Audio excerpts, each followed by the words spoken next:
feel that dark abyss? All your deeds laid bare? I can't remember the reason for my reluctance around playing an octopus man in Pirates of the Caribbean. I remember sitting in the back of a car and the estimable, marvelous Gore Verbinski rang me. He was on a mobile phone, who I'd never spoken to before in my life. He said, "Come on, how many times do you get to be in a pirate movie?" I said, "Well, what does he sound like?" And he said, "Wet." I said, "Well, yeah, okay." That didn't really help. So I said, "Yeah, but like where wet? Where from?" And he said, the ship is called the Flying Dutchman. So maybe he's Dutch. Nobody can do Dutch except Dutch people. So I said, "Well, how about Scots?" He said, "Yeah, great. How does that sound?" So I end up doing this Scottish accent in the back of a car on a mobile phone with the driver looking in the rearview mirror going, "What?" And it was all a bit, awkward. And then by the end of the phone call, I think I'd agreed to be in the movie. And then when I got there, I didn't realize that I wouldn't have a costume like everybody else.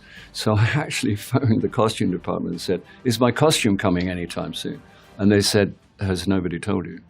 I said, "Told me what?" Then it turned out I had to wear computer pajamas with white bubbles all over them and a skull cap with a bubble on the top and 250 dots painted out on my face and trainers, which is a stretch for me anyway, but trainers with a bubble on top. And then they introduce you to Johnny Depp and Orlando Bloom. If you ever felt lonely before, now it's for real. And I used to wander about the set just saying the money over and over in my mind, because they gave me quite a lot of money. That's why I went. I went for the money. And people wouldn't have lunch with me. It was too sad.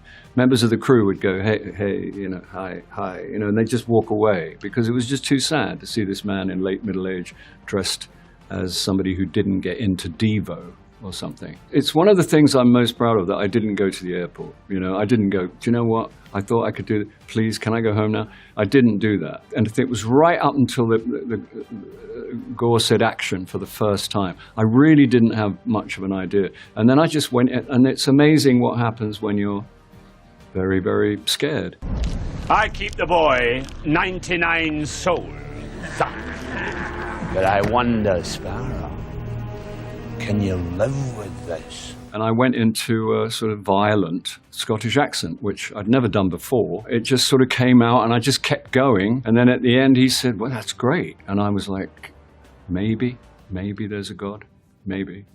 What do I know? And I didn't really have a clear idea, neither did they, of what the creature was actually going to look like, except that they knew he'd have tentacles. So every now and again, if I came too close to anybody, they'd say, "No, you can't do that." I'd say, "Why not?" They'd say, "Because your tentacles will get in the way when we put them in." And when I first saw the creature, I was blown away. And it was so incredible. In fact, Gore, the first thing he said to the people who made it was, "Get your acceptance speech ready." That was his remark. And indeed, they won an Oscar. And I said to him, when I next saw him, I said, "It's as you said.